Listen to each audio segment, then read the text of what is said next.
What's up, everybody? Welcome back to Get Paid for Your Pad. Today, my guests are Team Hostfully. We have Fred and David from Hostfully. It's been a while since we connected, so I'm excited to dive in today. Hostfully's come out with some new features, and we're going to talk about upsells, which is a very important topic now that the market is not as booming anymore as a few years ago. We got to get creative on how we raise our revenue, of course. So, Fred and David, welcome to the show. All Thanks for right, having us, Jasper. Jasper. Hey, thanks for Yeah, having us. It's been a while, long time no speak. I missed you, and congrats to you on all the things going on your end, including your revenue management service. That's pretty cool. yeah. It's been fun. It's fun to help people make more money. See Indeed. happy faces. I guess that's to say that's what we're talking about today too. Like, how do we help people make more money, right? Same, but different. Yes. Same but different. Yeah. All right. Well, before we dive into upsells, like, why don't you guys give us a quick update? What's going on with Hostfully? I know you guys have a lot of new features and functionalities that you've released. So yeah, give us an update. Awesome. Fred, why don't I go first? Let me know if I missed anything. So we're most excited about Inbox AI, which we just announced a few weeks ago. And this is our version of AI for messaging. It's our second actual thing related to AI. A while ago, we put out an AI itinerary generator for our guidebooks, which has been really popular. And here for messaging, it has what you would expect. So there's a button suggest an answer that you press, and it'll bring up a draft. So it's not responding right away. We let you see what the draft is, and you can make any changes and then send it. So if a guest asks what's parking like, or where's a good nearby pizza place, or what time is checkout, any of that information, what we're doing is what lots of other softwares are doing in some regards, and something that's pretty cool and special. So what you see from other softwares is it's looking at the property settings, right? So what the checkout time is, what the address is, so it knows some nearby restaurants. So that's kind of the blocking and tackling, and we do that as well. What we're real excited about and what our special sauce is our digital guidebooks, and it's integrated with the guidebooks as well. So the property manager is creating a beautiful digital guidebook to send to the guests, and it's got all sorts of detailed information about how to turn the TV on and how to use the laundry machine and how to work the hot tub, as well as their personal favorite pizza place and brunch spot and tours and activities. So now it's looking at that and really providing a custom answer. That's pretty cool. That's pretty cool. What's when you do you recommend that people disclose that we're working with an AI bot, or should it come across as like a real human answering those questions? Yeah, in this case, it's not necessary because it's creating the draft. So you press the Mm. button and you see the draft, and then you edit it as you see fit and then send it out. So we have yet to move to the step of 100% relying on AI and having automated answers. I think there's some other software doing that. There's some we're working on integrating with. So for us, there's no need to do that because you're still approving everything before you send it. Yeah. Okay, that makes sense. So it's still going to save you a lot of time because you don't have to type it in yourself, right? Exactly. Yeah, provides a real detailed answer, saves you a ton of time.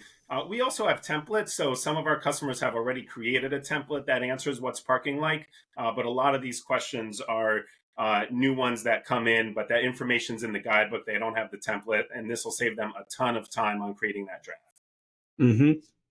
Very cool. Is this live already or are we waiting It for is this? live, yes. So we've gotten great feedback from customers, and we have property managers, and they say their support team they've already saved a lot of time, and they love it. They love pressing that button, seeing the cool draft that comes, and oftentimes they don't need to edit it at all.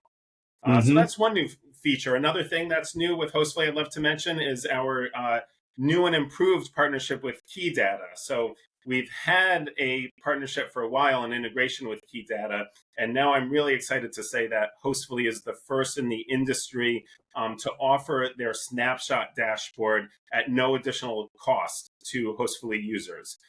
So that is like their main dashboard that's got great information about all their properties, and you can do tons of filtering to see, average daily rate and RevPAR and trends against the market in general. So there's a bunch of cool, beautiful charts and graphs to help you figure out what kind of revenue management you should be doing, how you're pacing. And that is now included in the Hostfully subscription. Over the past year or so, we've done a bunch of partnerships like this that we've been real proud of, and we've been the first property management software to do. So Turno, for example, their Mm-hmm. SaaS, their software platform for cleaning and turnover management, that is included, and we were the first property management software to partner with Turno. Wheelhouse has a really cool insights feature, cool dashboard and reports, and that's free of charge.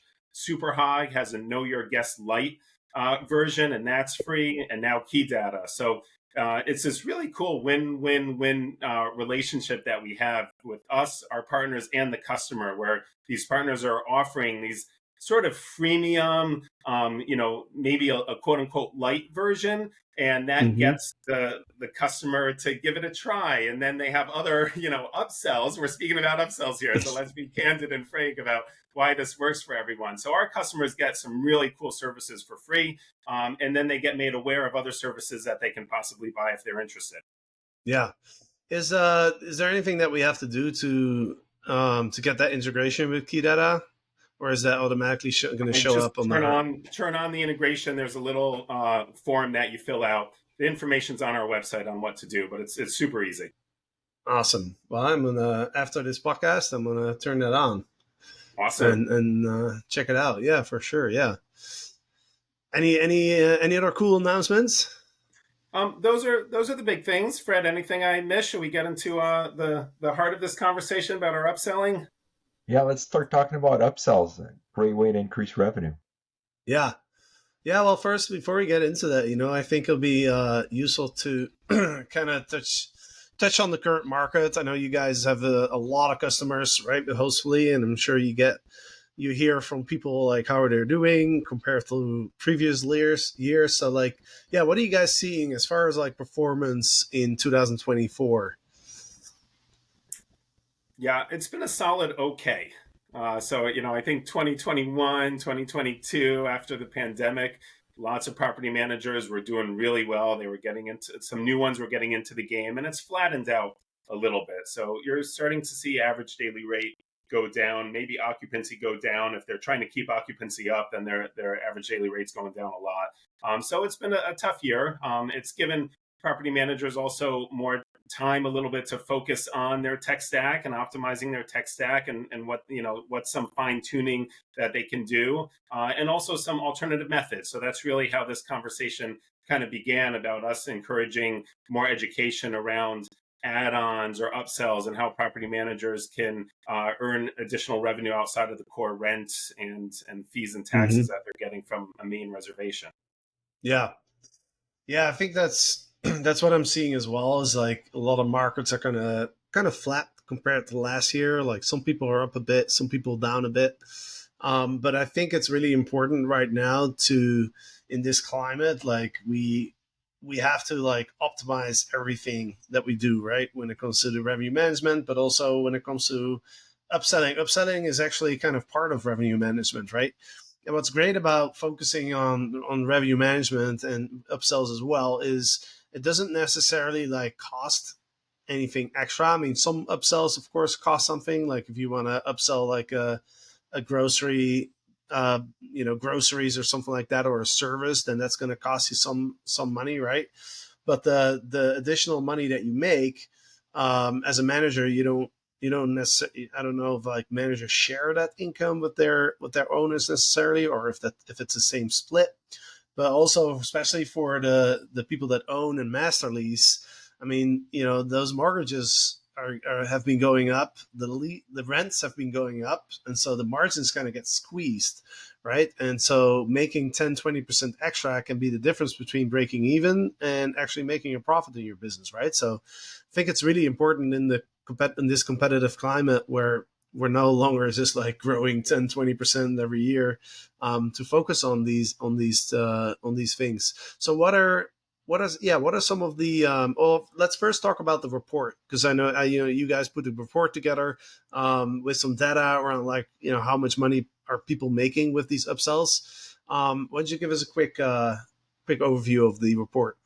Yeah, sure. So every year we put out a survey with operators and hosts in the industry and see how they structure their operations or how their past year was and how they plan to grow. And one thing we've noticed is every year in numbers, everyone thinks of implementing upsells in their business. So in 2022, 60% of people, I have the data right here, say they want to implement upsells. But then when we ask them the next year, did you implement upsells as a growth strategy?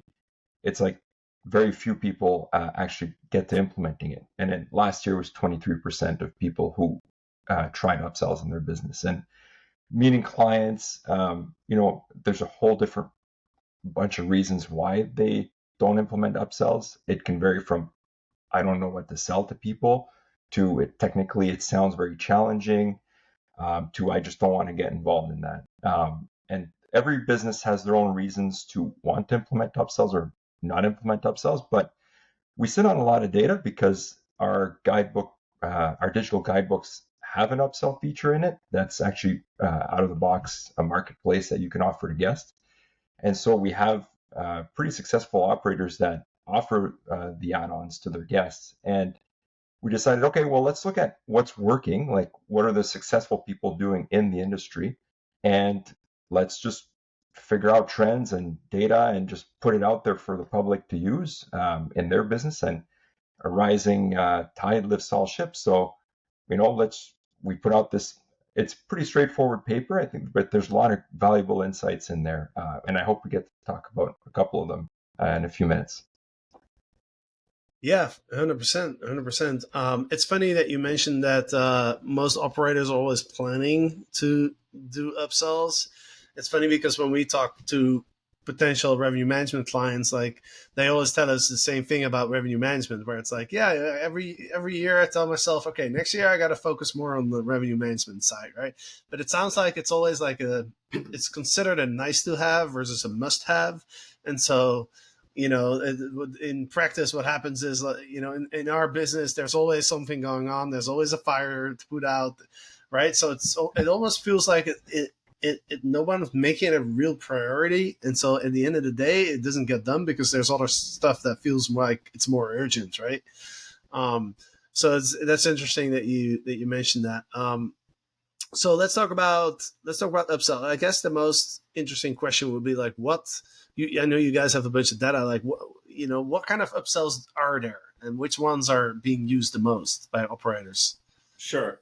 I'll go first, Fred, on that. So I kind of look at it into two different buckets, and what you said is totally right a few minutes ago, Jasper, about how with upselling you get to keep all the margin on that, right? So you have as a property manager, you have a deal with an owner where you're keeping 20% or 30%, and they're getting the lion's share. They're getting 80% of the revenue. Here, you get to keep 100% of it, or 100% of the margin, at least. You don't need to split it. So looking at it in two different categories. One is in which you are sort of the merchant of record. You are taking the financial transaction and charging, and an early check-in, for example, or a late checkout, or a mid-stay cleaning, or groceries pre-arrival. And we have a whole list, and that's a lot of what our data is about, because our guidebook platform has this marketplace feature where you easily integrate with your Stripe account, and you're able to offer all these add-ons to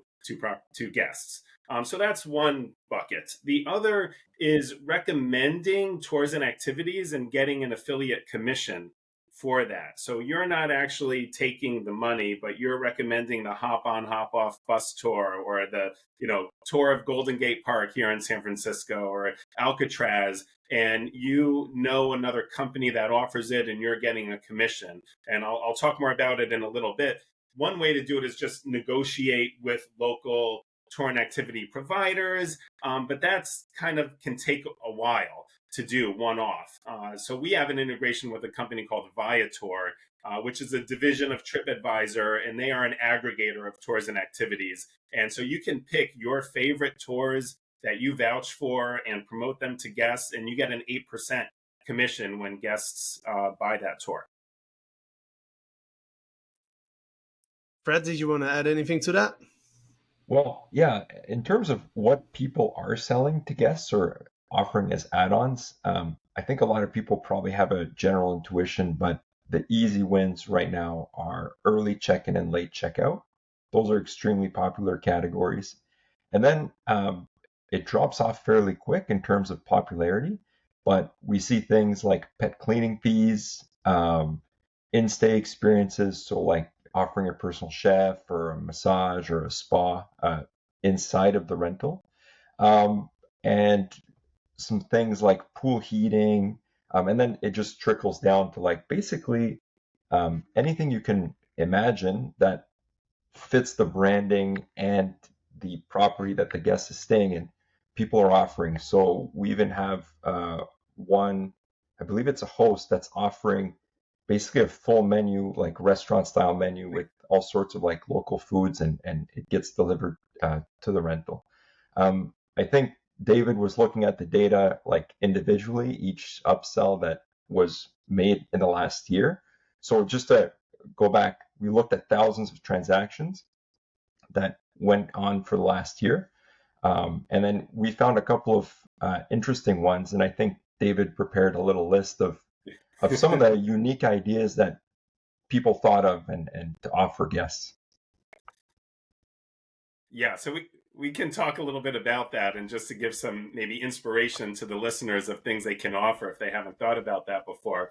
And just to level set too, it's really a business decision on what types of properties you have, what kind of pricing, what your revenue management strategy is on the pricing for the rent of the properties, and what you're including and not, and being really clear about it as well in your property description is helpful. I've heard lots of property managers say, I don't want to nickel and dime and upcharge the guest for an early check-in. If it's available, then I'll let them check in early, and if not, then not. And that's totally fine. And that's a business decision, and we have many customers who do that.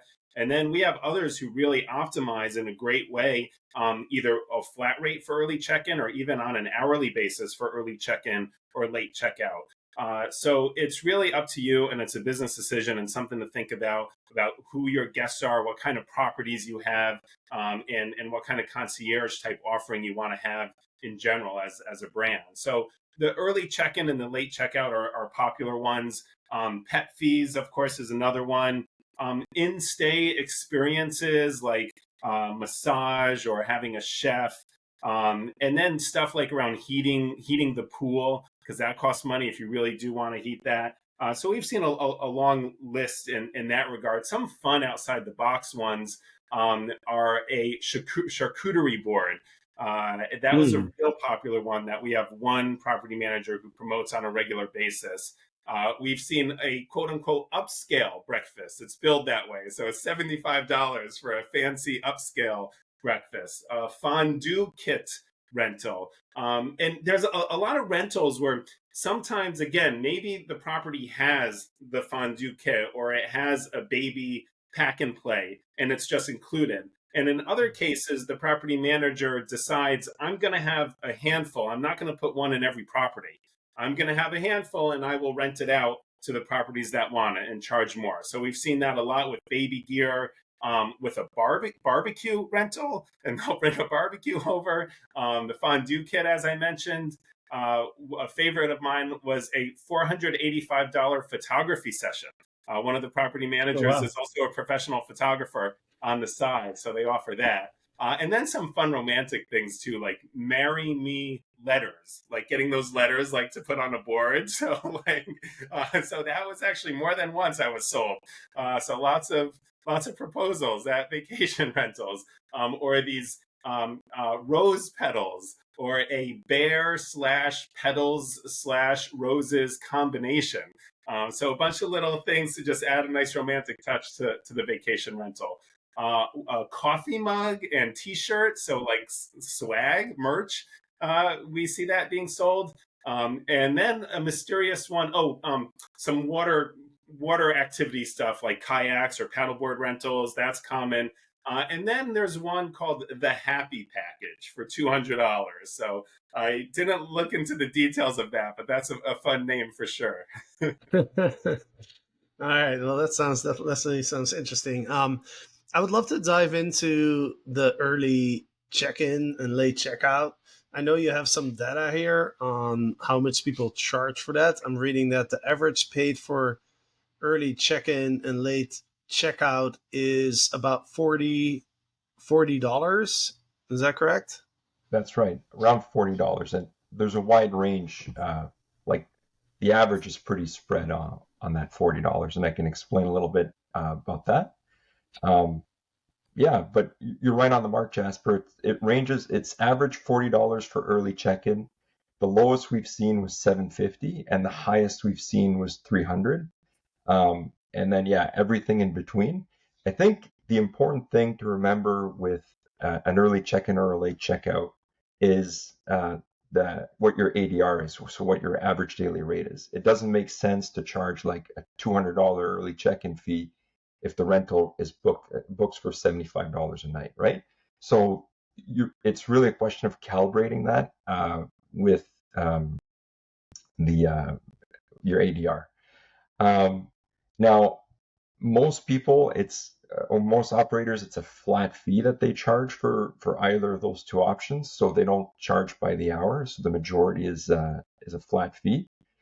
And yeah, just like I said, just be mindful of the range. And the other thing with early check-in and late checkout to remember is it is easy to implement right away. So that's quick revenue that you could be making once your guidebooks are set up and you have that marketplace feature online. However, there's also a training component if you have staff, right? To show them how to check for those things and coordinate with the cleaning team to make sure that the early check-in can happen or the late checkout is Mm-hmm. a good idea. So you just have to bear in mind those things have to be adapted to your processes, but it's a really great way to earn an extra $40 on average for one reservation. Mm-hmm. Bear in mind, it might not happen for each reservation. Not all guests want to do early check-in, but that's easy money that you could be making right away. Yeah.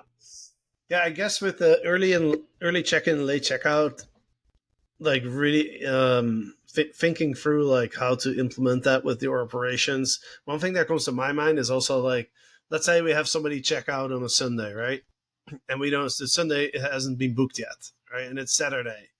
And they're asking, hey, can we get a late checkout tomorrow? Then the question becomes, okay, let's say we charge them $40 for an additional like 3 hours.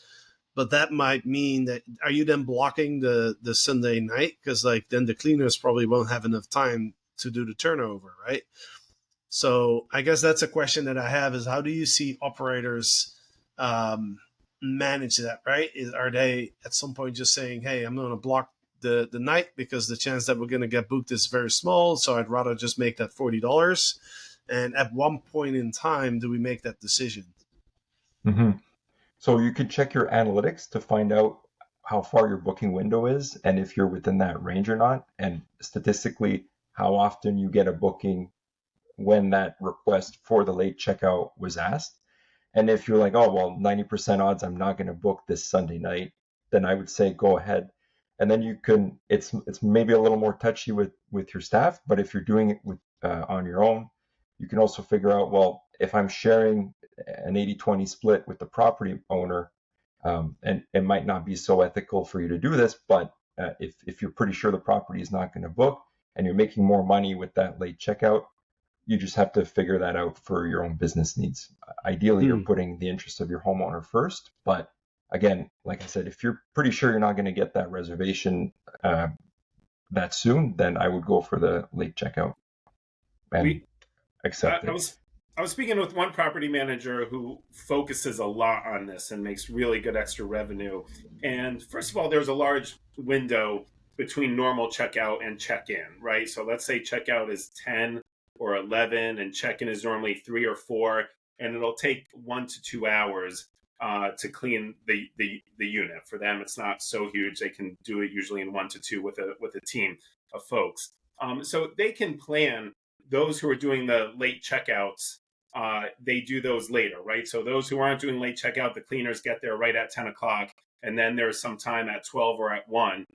They also use our pre-arrival form with Hostfully, which asks when the guest is arriving. So that helps them manage that too. They know if a guest might not be arriving until 7 p.m., that they can push that cleaning. They can do a late checkout for that and push that one later as Mm. they're figuring out the scheduling. So having good communications with guests, knowing when they're arriving, having good cleaning and turnover management software to be able to, fine tune the scheduling of the cleaners, you can fit a lot in and still be fine with getting another reservation Hmm. that day. And last thing I'd Well, add, Jasper, oh, sorry to interrupt you, is what I've seen in the marketplace when it's offered to guests is they put a mention, please check with us before booking this or before buying this add-on. right. So, Yeah.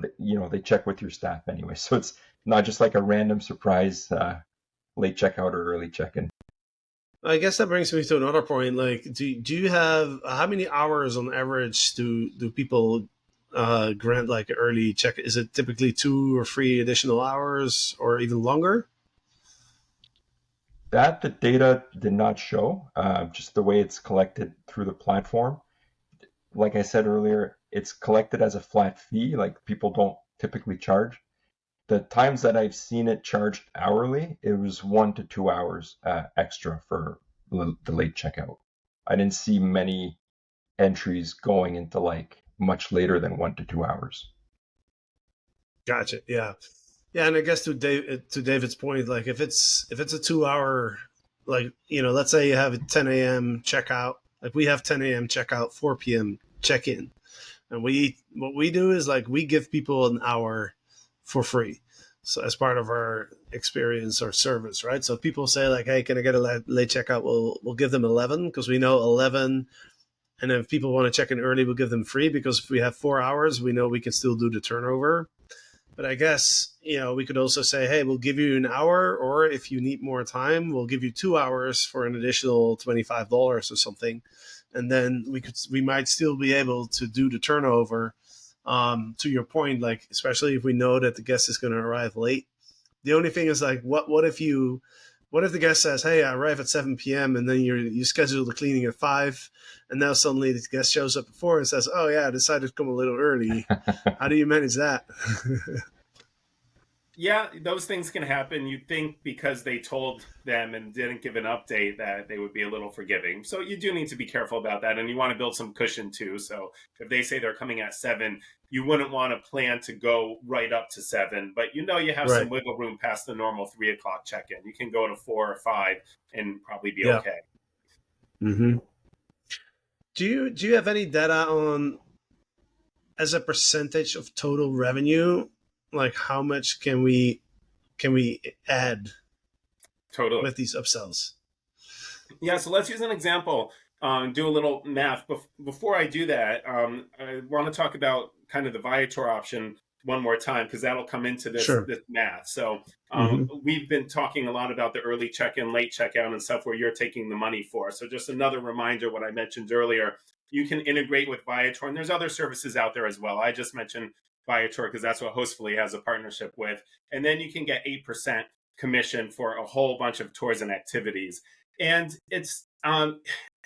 it it's not self-serving of like, oh, I'm just recommending this to make money, because first and foremost you want the guests to have a great stay, right? You want to make sure you're getting a good review, that they're talking about you, that you get that repeat direct booking, and you're oftentimes the only person they know and trust in Mm-hmm. that area that they're going to, so they're looking at you and relying on you for some recommendations of what to do, not just what restaurant to go eat at, but of all these scuba diving tours, or of all these, tours of this park or of the city, which one should I pick? So you can do both. You can give that great experience, and you might as well be rewarded for that. So you can pick and choose the tours that you feel confident with, maybe test them out yourself, and then get a good 8% commission in the case of Viator for that. So back of an envelope, let's do some basic math of, let's say there's a guest staying for 5 nights at 200 a night. So that's $1,000, or for 4 nights at 250 a night. It's $1,000. if you're getting 20% as the property manager, you're getting $200 for that reservation, right? The homeowner is getting $800, you're getting $200, and that's for your employees and your software and all your other overhead and expenses. Now, if that guest gets tickets to some show, some magic show or theater or some, nearby park or something that's on the pricier side, let's say $100, and it's a family of four, they're paying $400. Let's say one of the other days they're doing a smaller tour for $50. So again, times four, that's $200. So they just paid $600 and they're on vacation. Oftentimes they're paying a lot more than that. You're getting 8% of that. That's $48 or $50. So that's $50 extra that you're getting from what was the $200 of your commission from the rent, right? Let's say you have an early check-in as well at $50 instead of $40. Now that's $100. So that's 50% of the revenue you're making from renting out the home itself. You're getting from upsells. This is real money that we're talking about here that can really help, especially during times like this when things are a little flatter and things are getting a little more competitive. There's some good money to be had. Yeah, that's a really good point. Like when you express it as a percentage of the total rental revenue, then it doesn't look as impressive, right? Like in your example, $100 divided by 1,000, that's 10%, and that's like two tours and an early check-in. So that kind of feels like, wow, like that's a lot. And then I only have 10% extra. But to your point, as part of your bottom line, it's actually a very significant part. And consider the effort that went into getting that extra revenue, right? The recommendations, you're already doing them through your guidebook or through your local area recommendation. You just inserted yourself in there and got money for the referral. And for the early check-in or the late checkout, it's a couple of clicks for your staff to look if it's available. Hopefully they're following some sort of procedure. And there you go. That's extra revenue right there. So that's a good point too. Like to you probably had to work much harder for that $200 than that extra $100. That's right. Yeah, and let's not forget. So we talk a lot about the early check-in and late checkout, but there's many more other options that you can offer guests. Again, they're outlined in the ebook that we're going to link to at the end. But you can make upsells on pet cleaning fees if you're willing to offer that. There's so many options for upsells. Yeah, definitely. We have a pet. We have a small dog, and it travels everywhere with us. And see, there you go. Like we spend a lot of money per pound. He weighs 7 pounds, so per pound we typically spend more money on the dog than ourselves. Nice. That's right. That's awesome. It's also maybe because I'm very heavy. So, so let's talk about where people can find the report, because I'm sure listeners are interested to read it. So where can we send them? Absolutely. So specifically hostfully.com/upsells, and that will take you right to the report where you can download and read it. Also, if you just remember hostfully.com, we have a link to all of our resources right from our homepage. And this is just one of many white papers and studies that we put out. We have an annual hospitality report that, Jasper, we've talked about in the past. We have other information about just the market in general and other things that property managers do to help scale their business. So I encourage everyone to check out all our reports and hostfully.com/upsells specifically for this one.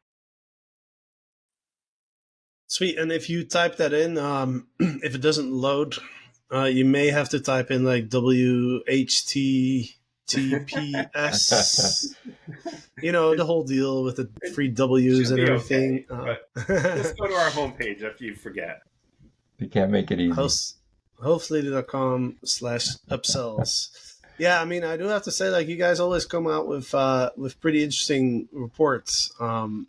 Is this the first time that you're doing a report on upsells? Yeah, on specifically related to real transactions that happen in the marketplace. Yeah, this is the first report like this that we've put out. So, are there any? Were there some surprises like from what you guys were expecting when it comes to the data? Well, I knew I had an inkling that early check-in would be very popular. Um, I did not expect pet cleaning fees to be that high. I didn't think that people paid that much to accept to pay more for their uh, pets to stay. But then I think if I could travel with my dog and pay that much just for a week, that would be really awesome. So like I think Mm. I would pay for that. It just never really came up personally. But something that I wasn't expecting was the access for a pool or like a hot tub.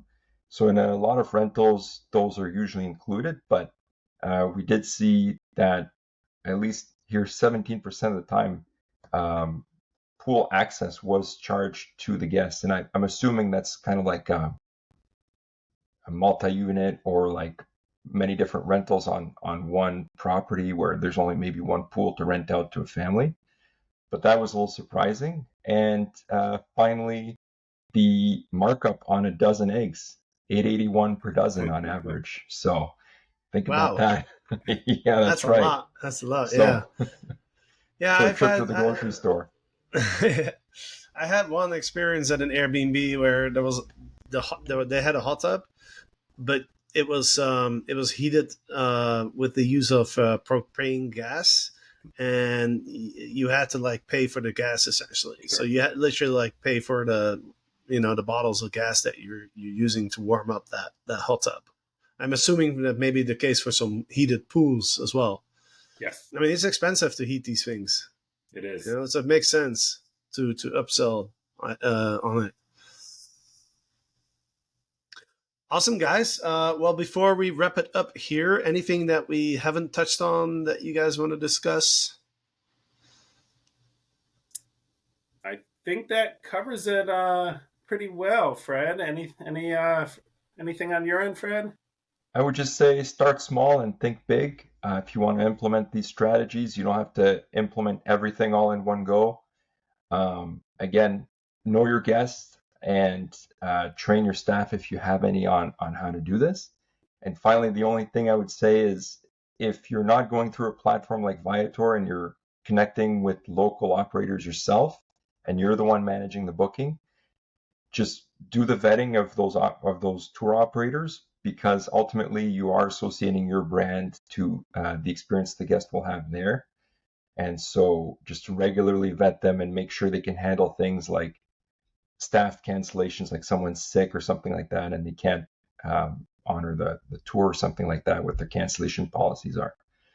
Other Hmm. than that, the technology is all there. If you're handling direct bookings, you're already pretty much set up to do this. And best of luck. And if you need any help implementing upsells, there's a chat on our site. You can talk to someone live. There's a human that can help you get set up and give you recommendations on technology to use for upsells. So best of Real luck, human, everyone.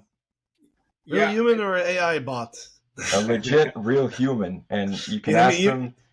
You can ask them a trick question like, "Give me a good cupcake recipe," and you won't get one because it's an actual human that you're talking to. It's not just ChatGPT or something. And Fred made one key point too about if the technology is there and if you're doing direct bookings. And our report talks about this too, like how do you actually go about making these sales? So we talk about ways in which you can implement it and communicate it to your guests. If it's a direct booking, there should be a way to be able to charge as part of that checkout flow, as well as having it in the guidebook, as well as having templates and triggers to automate messaging to the guests so that on the welcome email, you're mentioning to them early check-in if they want it, or the day after they've checked in, you're mentioning to them different tours and activities as a reminder if they're looking for something to do, or a day before checkout, you're talking about the late checkout. So you have different ways, and we talk about it in the report how you can kind of help increase conversions. Excellent, excellent.